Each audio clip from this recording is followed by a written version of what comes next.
Module 4-ലെ transportation എഞ്ചിനീയറിങ്ങിൻ്റെ module 4-ൽ last പോർഷനാണ് airport engineering എന്ന് പറയുന്നത്. അതിനകത്ത് കുറച്ച് കാര്യങ്ങൾ നമുക്ക് പഠിക്കാനുണ്ട്. അപ്പോൾ ഒരു എയർപോർട്ട് എന്താണെന്നുള്ളത് നമുക്ക് എല്ലാവർക്കും അറിയാം. It is a location where aircraft such as airplanes take off and land. ഇറ്റ് ഈസ് a facility where passengers connect from ground transportation to the air transportation. Aircraft may be also stored or maintained at an airport. An airport should have a runway for takeoffs and landings. Buildings such as hangars and terminal buildings. ഒരു airport എന്ന് പറഞ്ഞിട്ടുണ്ടെങ്കിൽ നമുക്കറിയാം, ഒരു aeroplane take off ചെയ്യുകയും land ചെയ്യുകയും ചെയ്യുന്ന ഒരു സ്റ്റേഷനാണ്. അതേപോലെ തന്നെ പാസഞ്ചേഴ്സിനെ ഗ്രൗണ്ട് ട്രാൻസ്പോർട്ടേഷനിൽ നിന്നും എയർ ട്രാൻസ്പോർട്ടേഷനിലേക്ക് ഷിഫ്റ്റ് ചെയ്യുന്ന ഒരു ഏരിയ ആണ്. ദെൻ നമ്മുടെ എയർപോർട്ടിൽ തന്നെ എന്ത് ചെയ്യാം, നമ്മളുടെ എയ്റോപ്ലെയിൻസ് നിർത്തിയിട്ടിരിക്കുന്ന മെയിൻ്റനൻസും കാര്യങ്ങൾക്കും വേണ്ടി സ്റ്റോർ ചെയ്തിട്ടുണ്ടായിരിക്കും. ദെൻ റൺവേ, അതുപോലെ തന്നെ buildings such as hangers and terminal buildings, അങ്ങനെയുള്ള കാര്യങ്ങളും ഒരു എയർപോർട്ടിൽ ഇൻക്ലൂഡഡ് ആണ്. നമുക്ക് എയർപോർട്ടിൻ്റെ ക്ലാസിഫിക്കേഷൻസ് ആദ്യമായിട്ട് നോക്കാം. 5 ടൈപ്പ് ക്ലാസിഫിക്കേഷനാണുള്ളത്. Based on take off and landing, based on aircraft approach speed, based of the function, based on the geometric design, based on aircraft wheel characteristics. ഈ 5 ക്ലാസിഫിക്കേഷനാണ് ഉള്ളത്. 1 by 1 ആയിട്ട് നമുക്കൊന്ന് നോക്കാം. ഇപ്പോൾ ഇതിനകത്ത് ഞാൻ യൂസ് ചെയ്തിരിക്കുന്നത് ഒരു സ്ലൈഡാണ്. അത് വേറൊരു സ്ലൈഡിൽ നിന്ന് കിട്ടിയിട്ടുള്ളതിൻ്റെ സ്ക്രീൻഷോട്ടാണ് ആഡ് ചെയ്തിട്ടുള്ളത്. Airports are classified into different types based on take off and landing, based on aircraft and approach speed, based on function, based on geometric design, based on aircraft wheel characteristics. First classification, based on the takeoff and landing. Aircraft can have different ways to take off and land. Conventional aeroplanes accelerate along the ground until sufficient lift is generated for takeoff and reverse process to land. Some airplanes can take off at low speed, this being a short takeoff. അതായത് നമ്മളറിയാം, accelerate ചെയ്തുകൊണ്ട് aeroplane എന്താ പറയുക, take off ചെയ്യുന്നതിൻ്റെ കണ്ടീഷൻസാണ് പറയുന്നത്. ഒന്ന് accelerate ചെയ്തതിന് ശേഷം sufficient lift കിട്ടിക്കഴിഞ്ഞ്, അതായത് ആ ഒരു ഗ്രൗണ്ടിൽ നിന്നും അതിന് പൊങ്ങാൻ വേണ്ടിയിട്ടുള്ള ആ ഒരു ലിഫ്റ്റ് കിട്ടിയതിന് ശേഷം മാത്രം ടേക്ക് ഓഫ് ചെയ്യുന്നതുണ്ട്. എന്നാൽ അത് കൂടാതെ തന്നെ എന്താണ്, ലോ സ്പീഡിൽ ടേക്ക് ഓഫ് ചെയ്യുന്ന എയ്റോപ്ലെയിൻസ് ഉണ്ട്. അതാണ് അങ്ങനെ ഒരു ക്ലാസിഫിക്കേഷൻ വരാനായിട്ടുള്ള കാരണം. അതിൽ 4 ടൈപ്പ് പറയുന്നുണ്ട്. Conventional take off and landing airport, CTOL എന്ന് പറയും. അവിടെ റൺവേ ലെങ്ത് എന്ന് പറയുന്നത് it will be more than 1500 metres ആയിരിക്കും.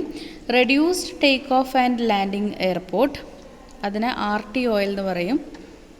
അവിടെ റൺവേ ലെങ്ത് എന്ന് പറയുന്നത് 100 to 1500 മീറ്റേഴ്സ് ആയിരിക്കും. Short of and landing airport, STOL, അവിടെ റൺവേ ലെങ്ത് 500 to 1000 മീറ്റേഴ്സ് ആയിരിക്കും. Vertical take off and landing airport, അതായത് VTOL എന്ന് പറയും. അവിടെ ഓപ്പറേഷണൽ ഏരിയ എന്ന് പറയുന്നത് 25 to 50 സ്ക്വയർ മീറ്റർ മാത്രമായിരിക്കും. നെക്സ്റ്റ് ക്ലാസിഫിക്കേഷൻ വരുന്ന ബേസ്ഡ് ഓൺ ദ എയർക്രാഫ്റ്റ് അപ്രോച്ച് സ്പീഡാണ്. അപ്രോച്ച് സ്പീഡിൽ aircraft approach category is a grouping differentiating aircraft based on speed at which aircraft approaches a runway or landing. ഒരു റൺവേനെ ലാൻഡിങ്ങിന് അപ്രോച്ച് ചെയ്യുന്ന സ്പീഡിനനുസരിച്ചിട്ട് 4 ക്ലാസിഫിക്കേഷൻസ് പറയുന്നുണ്ട്. A, B, C, D and E എന്ന് പറഞ്ഞിട്ട് 5 ക്ലാസിഫിക്കേഷൻ പറയുന്നുണ്ട്.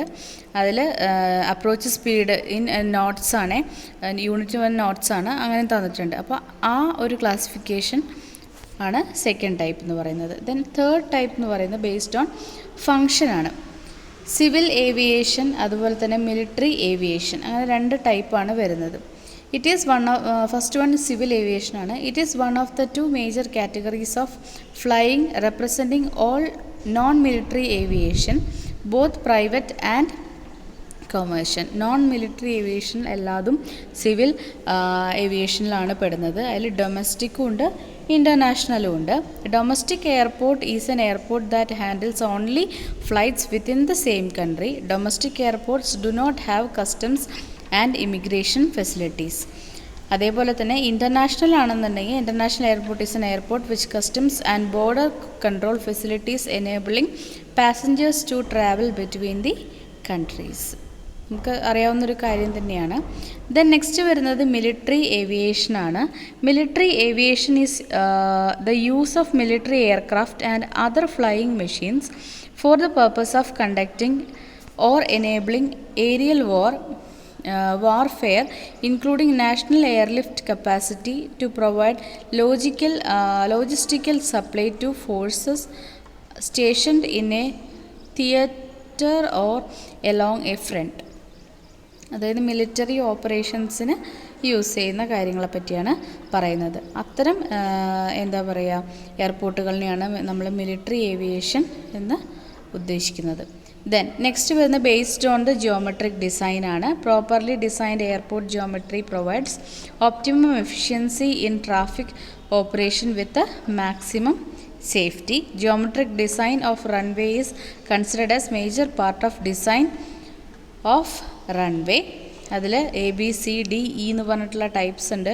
ബേസിക് റൺവേ ലെങ്ത്തും മിനിമം മാക്സിമം കാണിച്ചിട്ടുണ്ട്. അതുപോലെ width of runway, maximum longitudinal grade, ഇത്രയും കാര്യങ്ങളിന് ബേസ് ചെയ്തുകൊണ്ടുള്ള ഒരു ക്ലാസിഫിക്കേഷനാണ് ABCDE എന്ന് പറഞ്ഞിട്ട് കാണിച്ചിട്ടുണ്ട്. ദെൻ നെക്സ്റ്റ് ക്ലാസിഫിക്കേഷൻ വരുന്ന based on the aircraft wheel characteristics ആണ്. Aircraft wheels are an important component of landing gear system. With tires mounted upon them, they support the entire weight of the aircraft during taxi, takeoff and landing.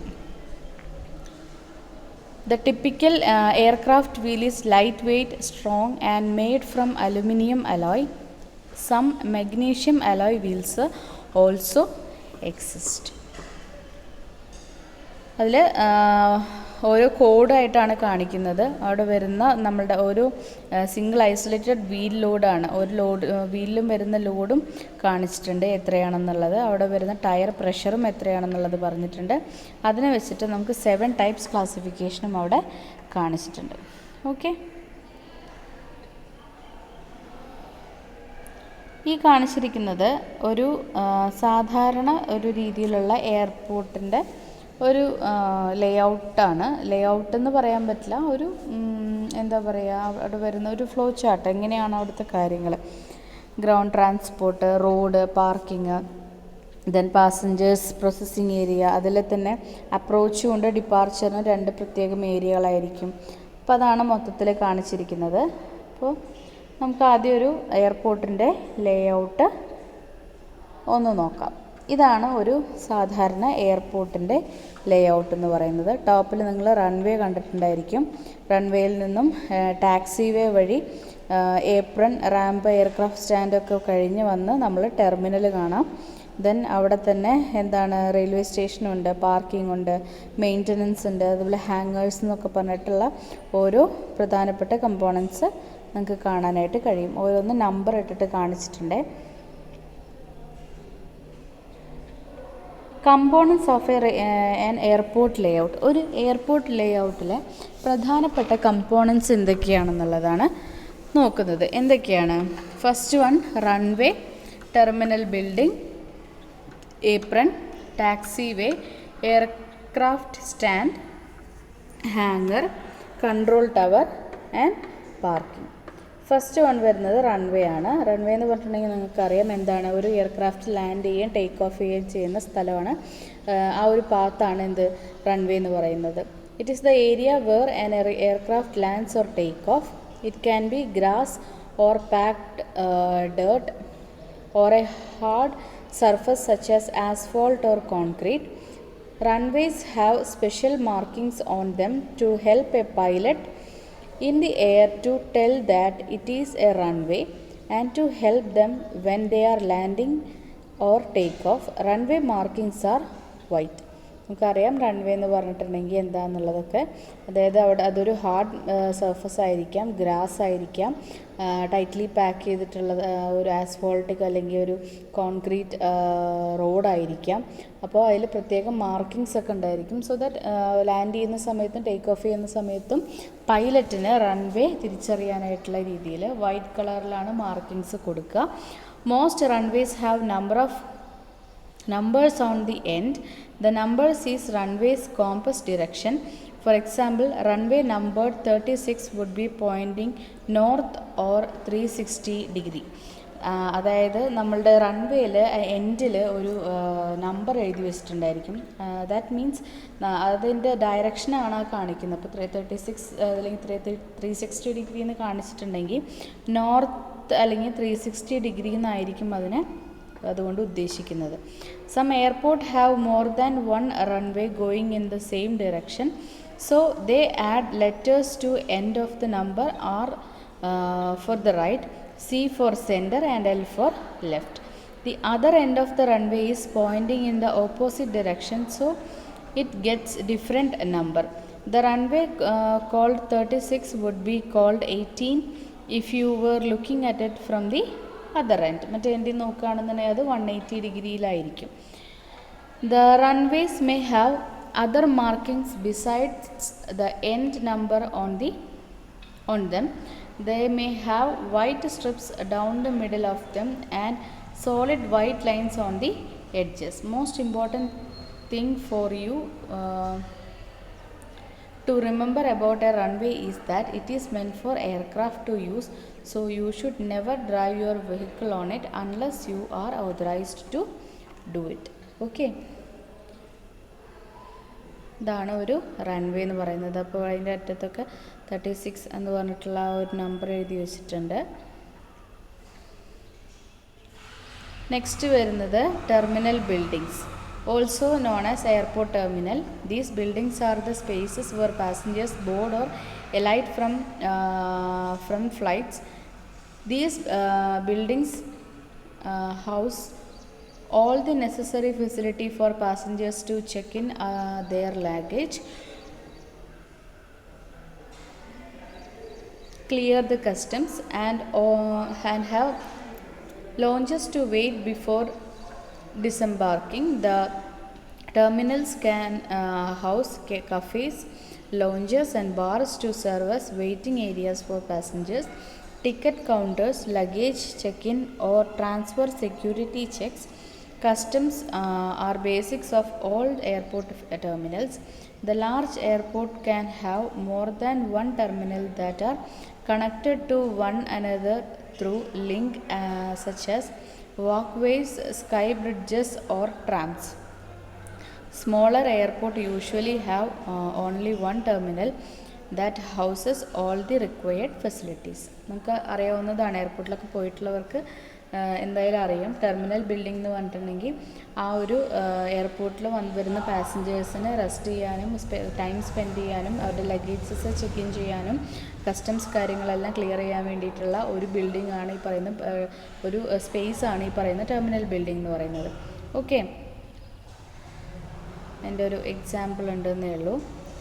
Next വരുന്നത് ഏപ്രൺസ് ആണ്. Aprons എന്ന് പറഞ്ഞിട്ടുണ്ടെങ്കിൽ these are the areas where aircraft park. എയർക്രാഫ്റ്റുകൾ park ചെയ്തിടുന്ന സ്ഥലത്തിനെയാണ് നമ്മൾ apron എന്ന് വിളിക്കുന്നത്. Aprons are also sometimes called ramps. Ramps എന്നും പറയും. They vary in size from areas that may hold 5 or 10 small planes to very large areas that major airports have. Unlike the runways or taxiways, vehicles can use aprons. നമ്മുടെ ഏപ്രൺസിൽ നമുക്ക് vehicles use ചെയ്യാനായിട്ട് പറ്റും, നമുക്കല്ല അവിടെയുള്ളവർക്ക്. Your work may require to drive on an apron. So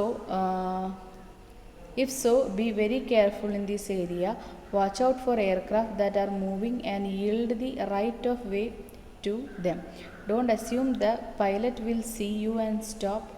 He or she may be busy with other things like radio communications or checking aircraft instruments. ഇപ്പോൾ നമുക്ക് ആ ഒരു റൺവേയിൽ അല്ലെങ്കിൽ ഏപ്രിലിൽ റൺവേ അല്ല ഏപ്രിലിൽ അല്ലെങ്കിൽ റാമ്പിൽ നമുക്ക് വണ്ടി ഡ്രൈവ് ചെയ്യേണ്ട എന്തെങ്കിലും ജോലിയുള്ള ആൾക്കാരൊക്കെ ആണെന്നുണ്ടെങ്കിൽ അവിടെ നമ്മൾ വണ്ടി ഓടിക്കുന്ന സമയത്ത് എന്താണ് ഇപ്പോൾ ഏതെങ്കിലും പ്ലെയിൻ അവിടെ മൂവ് ചെയ്യുക കാര്യങ്ങളൊക്കെ ഉണ്ടെന്നുണ്ടെങ്കിൽ പ്ലെയിൻ നമ്മളെ കണ്ട് മാറുന്നു വിചാരിക്കേണ്ട. കാരണം നമ്മളുടെ പൈലറ്റും കാര്യങ്ങളൊക്കെ കമ്മ്യൂണിക്കേഷനും കാര്യങ്ങളൊക്കെ ആയിട്ട് ബിസി ആയിരിക്കും. സോ അവരുടെ ഭാഗത്തുനിന്ന് ഒരു ഇതുണ്ടാവുന്നത് നമ്മൾ പ്രതീക്ഷിച്ചിട്ടിരിക്കാനായിട്ട് പാടില്ല.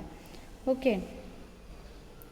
Every year there are many accidents involving vehicles and aircraft that result in property damage, personal injury, and in some cases death. Don't let this happen to you.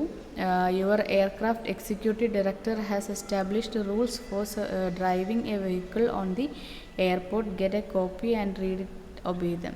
Okay. അതിൻ്റെ ഒരു കാര്യം just അതാണ് എൻ്റെ ഒരു പ്രധാനമായിട്ട് ശ്രദ്ധിക്കേണ്ടത് ഏപ്രിൽസിൽ.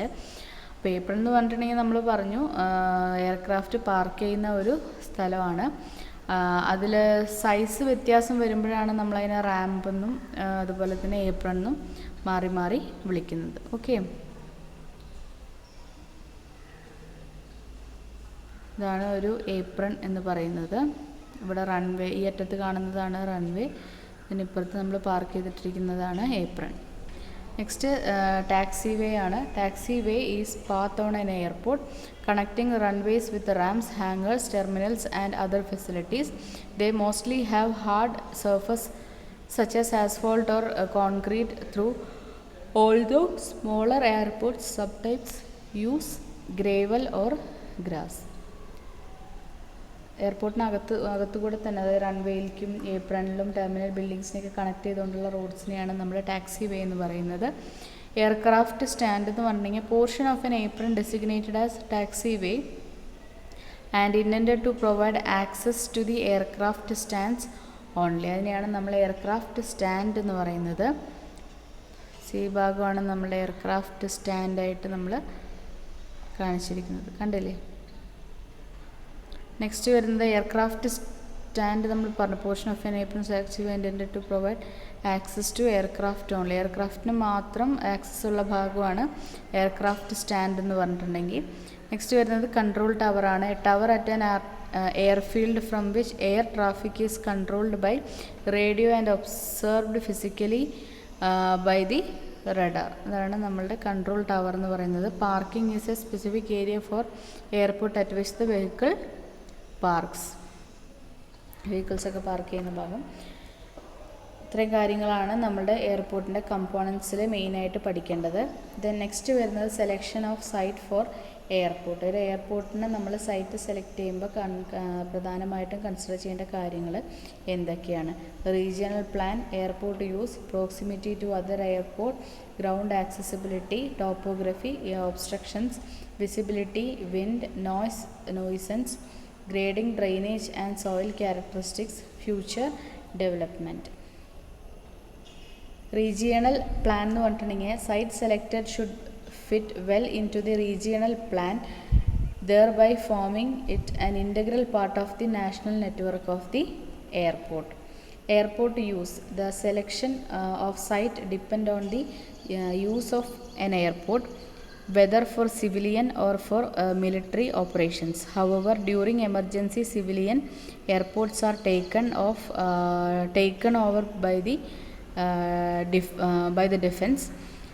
These are therefore airport site selected should be such that it provides natural protection to the area from the air routes. This consideration is of prime importance for the airfields to be located in the combat zones if the sites provides thick bushes. Proximity to the other airport. The site should be selected at the considerable distance from the existing airport so that the aircraft landing in one airport does not interfere with the movement of the aircraft at the other airport. The required separation between the airports mainly depend upon the volume of the air traffic. Next വരുന്നത് ground accessibility. The site should be so selected that it is readily accessible to the users. The airline passengers is more concerned with his door-to-door time rather than actual time in air travel. The time to reach the airport is therefore an important consideration, especially for short-haul operations. Topography. This includes natural features like ground contours, trees, streams, etc. A raised ground atop hilltop is usually considered to be an ideal site for an airport. Obstructions. The aircraft is landing or taking off. It loses or gains altitude as slowly as compared to the forwarding speed. For this reason, long clearance areas are provided in either side of the runway known as approach areas, over which the aircraft can safely gain or lose altitude. Visibility. Poor visibility lowers the traffic capacity of the airport. The site selected should be therefore free from visibility reducing conditions such as fog, smoke and haze. The fog generally settles in area where wind blows minimum in a valley. Next, wind. The runway is so oriented that landing and takeoff is done by heading into the wind should be collected over a minimum period of about 5 years. Noise nuisance. The extent of noise nuisance depend upon the climb out path of aircraft type of engine propulsion and the gross weight of the aircraft. The problem becomes more acute with the jet engine aircraft. Grading, drainage and soil characteristics. Grading and drainage play an important role in the construction and maintenance of the airport, which in turn influences the site selection. The original ground profile of a site together and any grading operation determines the shape of an airport area and general pattern of the drainage system. Possibility of flood at a valley site should be investigated. Site with a higher water table which may require costly subsoil drainage should be avoided. And last one, future development. The considering that the air traffic volume will continue to increase in the future, more member of runways may have to be provided for an increased traffic. ഇത്രയും കാര്യങ്ങളാണ്. അതായത് എന്തൊക്കെയാണ് future development. ഭാവിയിൽ എന്തായാലും നമ്മളുടെ traffic volume എന്ന് പറയുന്നത് കൂടും. അപ്പോൾ അതിനനുസരിച്ച് ഉള്ള കപ്പാസിറ്റി ഹോൾഡ് ചെയ്യാനായിട്ടുള്ള കപ്പാസിറ്റി നമ്മളുടെ ആ ഒരു എയർപോർട്ടിന് വേണം. അല്ലെങ്കിൽ എക്സ്റ്റൻഷൻ നമുക്ക് അവിടെ പോസിബിൾ ആയിരിക്കണം. അങ്ങനെയുള്ളൊരു സൈറ്റ് ആയിരിക്കണം നമ്മളവിടെ സെലക്ട് ചെയ്യേണ്ടത്. പിന്നെ ഗ്രേഡിങ് ആൻഡ് സോയിൽ ക്യാരക്ടറിസ്റ്റിക്സ്. സോയിലിൻ്റെ സ്ട്രെങ്ത്ത് കാര്യങ്ങൾ, അതേപോലെ തന്നെ ഫ്ലഡോ മറ്റു കാര്യങ്ങളൊക്കെ വരാനായിട്ടുള്ള ചാൻസസ് ഉണ്ടോ, നല്ല ഡ്രെയിനേജ് ഉള്ള സ്ഥലമാണോ, നോയ്സ് ന്യൂയിസൻസ്, അത് നമ്മളുടെ എയർക്രാഫ്റ്റിൻ്റെ വെയ്റ്റിനെയും അതുപോലെ എയർക്രാഫ്റ്റിൻ്റെ പ്രൊപ്പൽഷനെയും കാര്യങ്ങളൊക്കെ ഡിപ്പെൻഡ് ചെയ്തുകൊണ്ടിരിക്കും. അത് ഒരു ന്യൂയിസൻസ് ആയി വരാൻ പാടില്ല, അതും കൂടെ നമ്മൾ ശ്രദ്ധിക്കണം. ദെൻ വിൻഡ് എന്ന് പറയുന്നത് ആ ഒരു ഭാഗത്തെ ഒരു മിനിമം 5 ഇയേഴ്സിലുള്ള വിൻഡിൻ്റെ എഫക്റ്റ് നമ്മൾ നോക്കിയിട്ട് വേണം ആ ഭാഗത്തുള്ള റൺവേ നമ്മൾ ഡിസൈൻ ചെയ്യാനും മറ്റും നോക്കേണ്ടത്. Then visibility. നമ്മളുടെ ഇപ്പോൾ ഈ സ്മോക്ക്, ഹേസ്, ഫോഗ് ഈ വക കാര്യങ്ങളാണ് വിസിബിലിറ്റി കുറയ്ക്കുന്നത്. അപ്പോൾ ഇത്തരം കാര്യങ്ങൾ ഏറ്റവും കുറവുള്ള ഭാഗങ്ങളായിരിക്കണം. നമ്മളിപ്പോൾ വാലി പ്രദേശങ്ങളൊക്കെ ആണെന്നുണ്ടെങ്കിൽ ഫോഗും മറ്റും വരാനായിട്ടുള്ള ചാൻസ് കൂടുതലാണ് അല്ലേ. ഒബ്സ്ട്രക്ഷൻസ് ഞാൻ പറഞ്ഞു, ഇപ്പോൾ റൺവേയിലും മറ്റും ഒബ്സ്ട്രക്ഷൻസും കാര്യങ്ങളൊന്നും വരാൻ പാടില്ല. അതായത് ഇപ്പോൾ ഷ്രബുള്ള സ്ഥലങ്ങളോ അങ്ങനെയുള്ള ഭാഗങ്ങളൊന്നും ഉണ്ടാവാനായിട്ട് പാടില്ല. പിന്നെ പറഞ്ഞത് ടോപ്പോഗ്രഫിയാണ്. ട്രീസ്, അതുപോലെ തന്നെ സ്ട്രീംസ്, ഇങ്ങനെയുള്ള കാര്യങ്ങളൊന്നും നല്ലതല്ല. പൊതുവെ കുറച്ച് ഒരു ഹിൽ ടോപ്പിലൊക്കെ ആണെന്നുണ്ടെങ്കിൽ അതാണ് ഏറ്റവും കംഫർട്ടബിളായിട്ടുള്ള അല്ലെങ്കിൽ ഏറ്റവും നല്ല ഒരു സ്ഥലം എന്ന് പറയുന്നത്. Then ground ആക്സസിബിലിറ്റിയാണ്. പാസഞ്ചേഴ്സിന് ഇപ്പോൾ ഈ പറഞ്ഞ പോലെ തന്നെ ഏറ്റവും കൂടുതൽ പാസഞ്ചേഴ്സ് കൺസിഡർ ചെയ്യുന്നത് എന്താണെന്ന് വെച്ചിട്ടുണ്ടെങ്കിൽ ട്രാവൽ ടൈമിനേക്കാളും കൂടുതൽ നമ്മൾ വീട്ടിൽ നിന്ന് ഇറങ്ങിക്കഴിഞ്ഞാൽ എയർപോർട്ടിലേക്ക് എത്ര ദൂരമുണ്ട് എന്നുള്ളതാണ്. അപ്പോൾ ട്രാവൽ ചെയ്ത് വരാനായിട്ടുള്ള, അതായത് എല്ലാവർക്കും ആക്സസിബിൾ ആയിട്ടുള്ള ഒരു സ്ഥലത്തായിരിക്കണം ഈ പറയുന്ന എന്താ പറയുക നമ്മളുടെ എയർപോർട്ട് എന്ന് പറയുന്നത്. പ്രോക്സിമിറ്റി ഓഫ് അതർ എയർപോർട്ട്, അതായത് നമ്മുടെ തൊട്ടടുത്ത് തന്നെ ഒരു എയർപോർട്ട് ഉണ്ടെന്നുണ്ടെങ്കിൽ 2 പ്ലെയിനൊക്കെ വന്നിട്ട് ലാൻഡ് ചെയ്യുന്ന സമയത്ത് എന്താ പറയുക ക്രാഷ് ഉണ്ടാവാനായിട്ട് പാടില്ല. പിന്നെ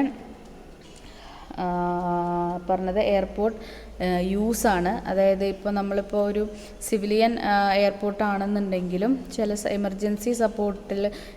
എമർജൻസി ആയിട്ടുള്ള സിറ്റുവേഷൻസിൽ നമുക്ക് മിലിറ്ററി ഓപ്പറേഷൻസിന് വേണ്ടിയിട്ടും ഉപയോഗിക്കേണ്ടതായിട്ട് വന്നേക്കാം. അപ്പോൾ അതിനും കൂടെ നമ്മൾ ആ ഒരു ലൊക്കേഷൻ സ്യൂട്ടബിൾ ആണോ എന്നുള്ളത് ചെക്ക് ചെയ്തിട്ടുണ്ടായിരിക്കണം. ആൻഡ് റീജിയണൽ പ്ലാനാണ് നമ്മളുടെ നാഷണൽ എന്താ പറയുക നെറ്റ്വർക്ക് ഓഫ് എയർപോർട്ടിൻ്റെ ഭാഗത്തിൽ വരാനായിട്ട് ഏറ്റവും അനുയോജ്യമായിട്ടുള്ള ഒരു പ്രദേശം വേണം നമ്മൾ സെലക്ട് ചെയ്യാൻ വേണ്ടിയിട്ട്, അങ്ങനെയുള്ള സൈറ്റ് വേണം സെലക്ട് ചെയ്യാൻ വേണ്ടിയിട്ട്. ഇത്രയുമാണ് എയർപോർട്ടിൽ നമുക്ക് പറയാനുള്ളത്. അപ്പോൾ ഇത്രയും കാര്യങ്ങൾ അറിഞ്ഞിരിക്കണം. Okay, thank you.